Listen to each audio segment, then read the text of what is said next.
There's a question I've carried for a long time. Not out loud, never out loud, but it's been there, sitting quietly in the back of my mind, the way certain things do when you get to be my age. My name is Harold. I'm 80 years old. And the question is this: did I marry the right person? I want to be careful with how I say that, because it isn't what it sounds like. There's no bitterness behind it, no regret I've been hiding. Margaret and I were married for 51 years before she passed, and I wouldn't trade those years for anything this world could offer me. But the question stayed, even through the good years, even through the best ones. It was always just there, quiet and patient, like it had nowhere else to be. I think it started early, not because anything was wrong, but because I was young, and young men are foolish in ways they don't recognize until much later.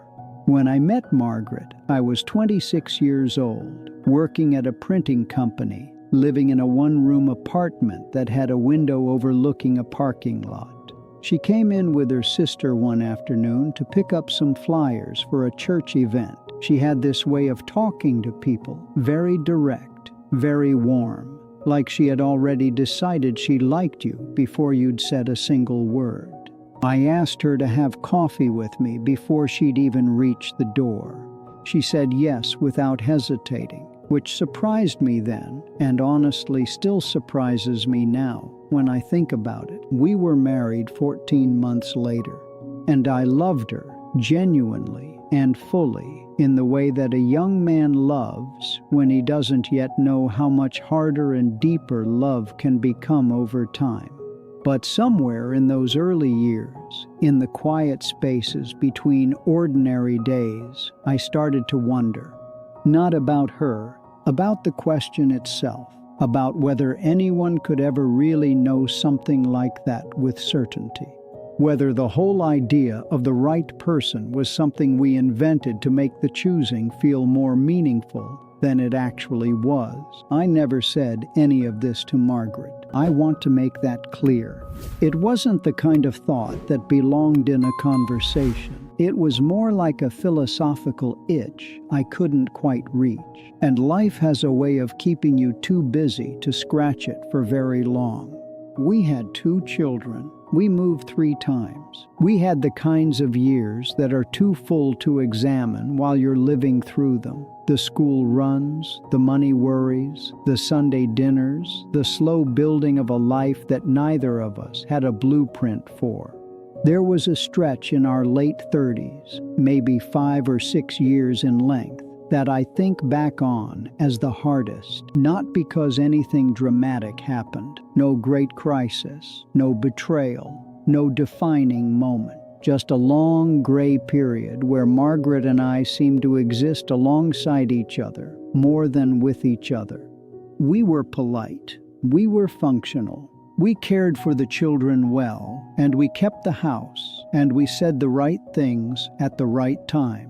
But there was a distance between us that neither of us had the language for, and I think we were both too proud and too tired to go looking for the words. I remember one particular evening, sitting in the kitchen after the children had gone to bed, and Margaret was reading at the table, and I was watching her without her knowing, and I thought, who is this woman? Not unkindly, just honestly.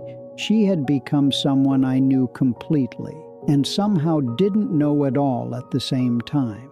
And the old question came back, sitting right there across the kitchen table from me, patient as ever. But here is what I didn't understand then, what I couldn't have understood then.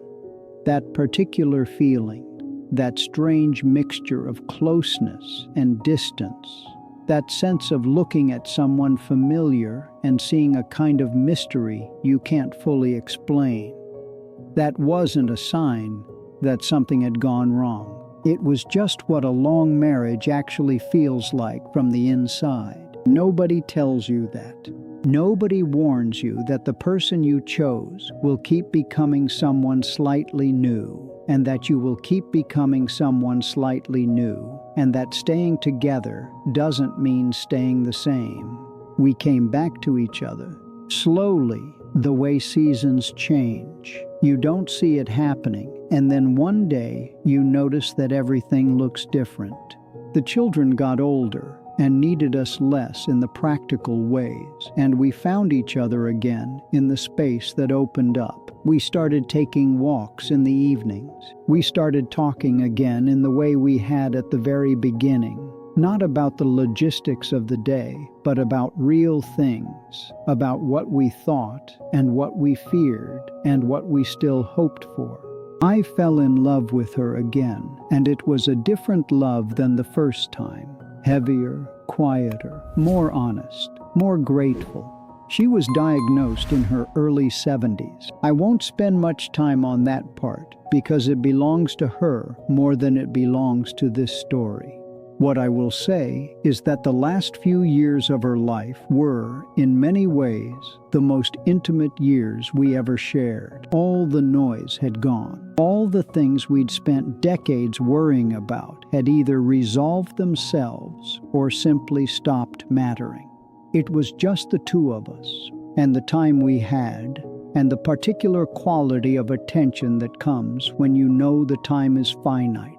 She died on a Tuesday morning in April, and the house has been very quiet ever since. I still think about the question sometimes. Did I marry the right person? And what I've come to, after all these years, after all of it, is that I think the question was never really about Margaret. It was about something I was looking for in myself. Some kind of certainty I thought I was supposed to feel. Some complete and unshakable knowing that I had chosen correctly and that everything would follow from that choice like a clean line. I thought that certainty was something you either had or you didn't. I didn't understand that it was something you built slowly over the course of a life, out of ordinary days and difficult years, and the decision, made over and over again without ceremony, to stay and to try, and to keep showing up. The right person isn't something you find. I believe that now. It's something that two people make each other into, slowly, without realizing it's happening, through all the years of being known by someone and knowing them in return. I don't have the question anymore. That's the thing I want you to take from this. If you take anything at all, not because I finally answered it, but because I lived long enough to understand that it was the wrong question from the beginning. The better question, the one that actually mattered, the one I wish I had asked myself much earlier, was never did I marry the right person. It was, am I being the right person? Am I showing up?